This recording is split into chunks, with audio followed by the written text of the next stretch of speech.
समृद्धी महामार्गावर संपूर्ण कुटुंब जेवण करण्यासाठी बसल्याचा एक फोटो सोशल मीडियावर व्हायरल झाला। या फोटोमध्ये समृद्धी महामार्गावर चारचाकी कार उभा करतात आणि त्या कारच्या मागच जेवण्यासाठी बसतात। ही वेळ का निर्माण होते असा देखील प्रश्न उपस्थित केला जातो, कारण समृद्धी महामार्गाचा प्रवास सुरू करत असताना बहुतांश ठिकाणी थांबण्यासाठी कुठल्याही प्रकारची जागा नाही आहे। म्हणजेच हा जो समृद्धी महामार्ग तुम्हाला दिसत आहे हा पूर्णपणे एकदा सुरू झाला तर ज्या ठिकाणी तुम्हाला थांबायचं आहे, म्हणजेच तुमचा शेवटचा प्रवास आहे, ज्या ठिकाणी तुम्हाला उतरायचं आहे त्या ठिकाणी हा प्रवास थांबतो।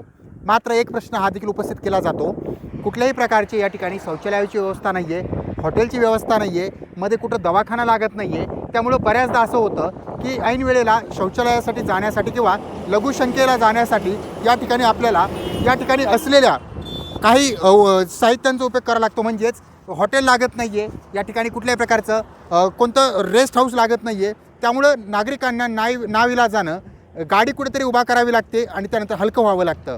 ही परिस्थिती बऱ्याच जणांनी तक्रार जी आहे ती केलेली आहे, ही परिस्थिती बऱ्याच जणांवर निर्माण होते।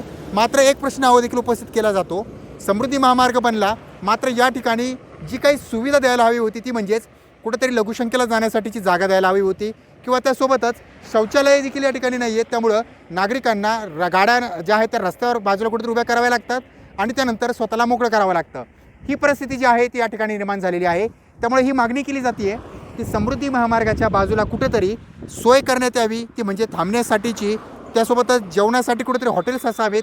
आणि एक महत्त्वाचा मुद्दा हा देखील उपस्थित केला जातो, कधीकधी या ठिकाणी रुग्णालय देखील नाहीत, हॉस्पिटलसुद्धा नाही आहेत। त्यामुळे छोटेसे प्राथमोपचार केंद्र म्हणा किंवा छोटे दवाखाने यांचीसुद्धा सुविधा सरकारच्या वतीनं कवायना करण्यात यायला हवी, कारण जलद मार्ग आहे, या ठिकाणी मोठी संख्या जी आहे ती वाहनांची पाहायला मिळते आणि एक मोठा ड्रीम प्रोजेक्ट जो म्हणून याला ओळखलं जातं। मात्र या ठिकाणी सुविधा नाही आहेत, त्यामुळं या ठिकाणी प्रवास करणाऱ्या नागरिकांनी नाराजी व्यक्त केलेली आहे आणि त्यांची अशी तक्रार आहे की आता या ठिकाणी दुकानं असावेत, हॉटेल असावेत, त्यासोबतच शौचालय असावेत आणि गरज पडली तर त्यासाठी दवाखानेसुद्धा असायला हवेत। कारण एकदा प्रवास सुरू झाला तर प्रवास संपेपर्यंत कुठल्याही प्रकारची सुविधा या रस्त्यावर भेटत नाही आहे। फक्त प्रवास करतनं हाच एक उद्देश नसतो, तर प्रवास करताना अडथळे निर्माण झाले तर त्यासाठी सुद्धा कुठेतरी नागरिकांना झटपट करावी लागते आणि तोच प्रकार समृद्धी महामार्गावर एका व्यक्तीनं गाडी थांबवली आणि सर्व कुटुंब समृद्धी महामार्गावर जेवायला बसलं होतं, बाजूला जेवायला बसलं होतं। ही जर घटना टाळायची असेल तर उपाययोजना राबवणं गरजेचं आहे। सचिन बडे, लोकशाही मराठी, छत्रपती संभाजीनगर।